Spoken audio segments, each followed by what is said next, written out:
ഏവർക്കും നമസ്കാരം. നമ്മളൊന്നൊരു പുതിയ വീഡിയോയിലേക്കാണ് കടക്കാൻ പോകുന്നത്. അതൊരു ചെറിയൊരു കറിയാണ് നമ്മൾ വയ്ക്കാൻ പോകുന്നത്. അങ്ങനെ അമ്മമാരുടെ ആഹാരത്തിന് കൈപുണ്യം എല്ലാ മക്കൾക്കും ഒരുപാട് ഇഷ്ടമാണ്. അങ്ങനെ ഒരു അമ്മ എന്താ പറയുക, നമുക്ക് വേണ്ടി ഫുഡ് പ്രിപ്പയർ ചെയ്ത് തരുന്ന ഒരു ചാനലാണ് ദീപനാളം യൂട്യൂബ് ചാനൽ. അപ്പോൾ എനിക്ക് ഒരുപാട് ഇഷ്ടപ്പെട്ടു. റെസിപ്പീസൊക്കെ ഞാൻ ട്രൈ ചെയ്തിട്ടുണ്ട്, കഴിച്ചിട്ടുണ്ട്. സോ എന്തായാലും ഓൾ ദ വെരി ബെസ്റ്റ്. ഏവർക്കും നമസ്കാരം. നമ്മളൊന്നൊരു പുതിയ വീഡിയോയിലേക്കാണ് കടക്കാൻ പോകുന്നത്. അതൊരു ചെറിയൊരു കറിയാണ് നമ്മൾ വയ്ക്കാൻ പോകുന്നത്. എന്നാന്ന് ചോദിച്ചു കഴിഞ്ഞാൽ ഒരു മെഴുക്കുവരട്ടിയാണ് നമ്മൾ വെക്കുന്നത്. പക്ഷെ സംഭവം പ്രത്യേകതയുള്ള സാധനമാണ് അല്ലേ? എന്തുകൊണ്ടാണ് ഉണ്ടാക്കുന്നത്? ഇപ്പൊ എല്ലായിടത്തെ പറമ്പിലൊന്നും അങ്ങനെ ഇല്ല. പണ്ടൊക്കെ എല്ലാ വീടുകളിലും ഉണ്ടായിരുന്നു. ഇഷ്ടംപോലെ കൃഷി ചെയ്യുമായിരുന്നു. ചന്തയിൽ വിൽക്കാനും കൊണ്ടുവരുമായിരുന്നു. അപ്പൊ നമ്മളിങ്ങനെ വാരി വെച്ച് വിൽക്കുമ്പോൾ നമ്മൾ മേടിക്കുകയൊക്കെ ചെയ്യുമായിരുന്നു. ഇപ്പൊ അങ്ങനെയൊന്നും ഇത് കാണാനില്ല.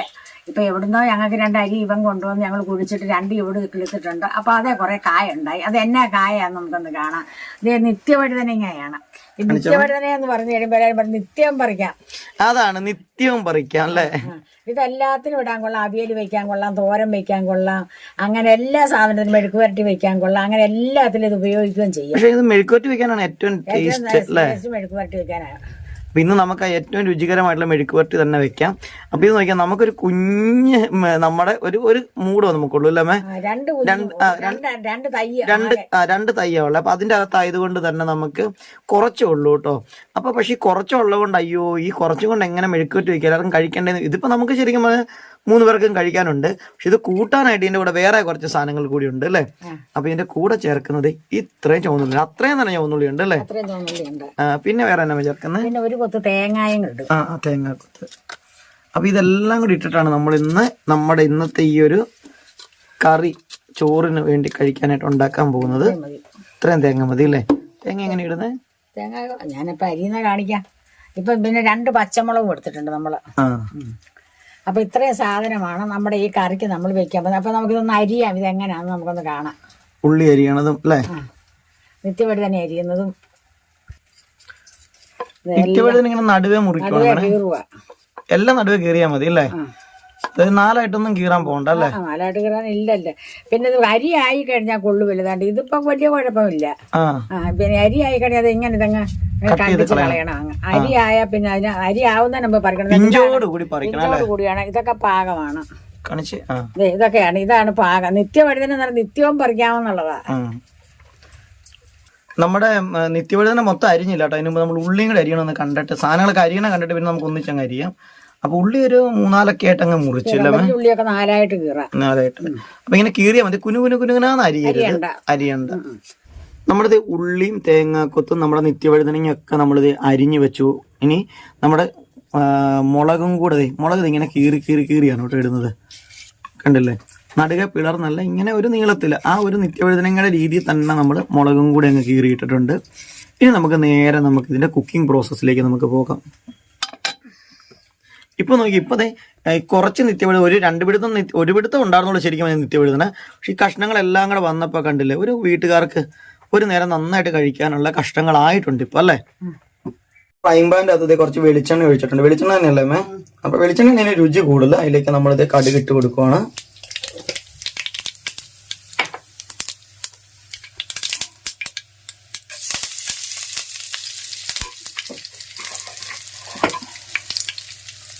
കറിവേപ്പില ഇട്ടതിന് ശേഷം നമുക്ക് ഉള്ളി എല്ലാട്ടും ഇടുന്ന പച്ചമുളകാണ് പിന്നെ നമ്മൾ ഇട്ട് കൊടുക്കുന്നത്.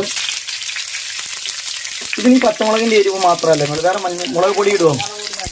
ഇല്ല. അതാണ് ഇതിന്റെ പ്രത്യേകത കേട്ടോ. നമ്മൾ വേറെ മുളക് പൊടി ഇതിൻ്റെ അകത്ത് ചേർക്കത്തേ ഇല്ല. അപ്പൊ നിങ്ങളുടെ എരിവിനനുസരിച്ച് പച്ചമുളക് 2, 3, 4 ഒക്കെ എടുത്തോണം. അതിന് നേരെ നമ്മുടെ നിത്യവഴുതന ഇട്ടു. നമ്മുടെ എല്ലാ സാധനവും ഒന്നിച്ചങ്ങ് ഇട്ടു. വേറെ ഒന്നുമില്ല. സിമ്പിൾ പരിപാടി. ഇതുവരെ നമ്മൾ ഉപ്പൊന്നും ചേർത്തിട്ടില്ല. ഉപ്പ് പെരട്ടി വെക്കേണ്ട ആവശ്യമില്ല. ഈ ഒരു സമയത്ത് നമ്മൾ ഇതെല്ലാം എടുത്തിട്ട് ഉപ്പ് ഇട്ട് കൊടുക്കുകയാണ്.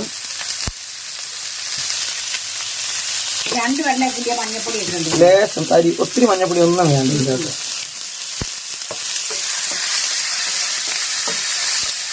ഇതൊരു സിമ്പിൾ മെഴുക്കുവരട്ടിയാണ് കേട്ടോ. വളരെ സിമ്പിൾ ആയിട്ടുള്ള ടേസ്റ്റി മെഴുക്കുവരട്ടിയാണ്.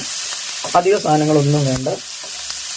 അപ്പൊ നമ്മളിത് ഇതെല്ലാം കൂടെ നന്നായിട്ട് ഇളക്കിയിട്ട് നമ്മൾ തീ ഒന്ന് കുറച്ചിട്ടിട്ട് നമ്മൾ ഇതൊന്ന് അടച്ച് വെക്കണം കേട്ടോ. അടച്ച് വെച്ചിട്ട് ഇനി ഒന്ന് വേവിച്ചെടുക്കണം.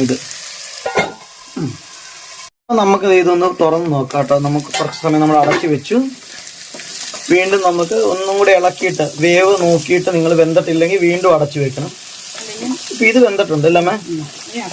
ഇനി ഇത് അടയ്ക്കേണ്ട ആവശ്യമില്ല. ഇത് നിരന്ന് കിടന്നൊന്ന് അല്ലേ, അധികം അങ്ങ് ഫ്രൈ ആവണ പോലെ ഒന്നും ആവണ്ട. അങ്ങനെയൊക്കെ ആയിക്കഴിഞ്ഞാൽ അതിന്റെ ഗുണമൊക്കെ നഷ്ടപ്പെട്ടു പോകും അല്ലേ?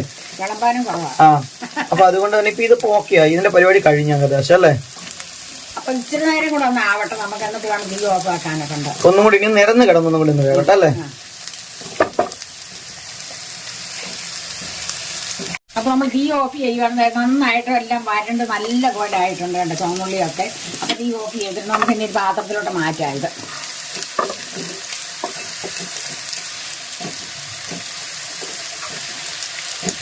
ഇപ്പൊ ഉണ്ട് നമുക്ക് അല്ലേ? നമുക്ക് ഒന്ന് വിളമ്പാനായിട്ട് ഉണ്ട് അല്ലേ? 3-4 പേർക്ക് വിളമ്പാനുണ്ട്. അത് തന്നെ. കൂട്ടായി മെഴുക്കുവരട്ടി ഒന്നും ഒരുപാടല്ലല്ലോ. അപ്പൊ ഇത് അധികം എണ്ണയൊന്നും പിടിക്കത്തില്ല, ഒഴിച്ച എണ്ണയൊക്കെ അതുപോലെ തന്നെ ഉണ്ട് അല്ലേ? ഈ പാത്രം ആയതുകൊണ്ട് എണ്ണ അവിടെ തന്നെ കിടക്കും.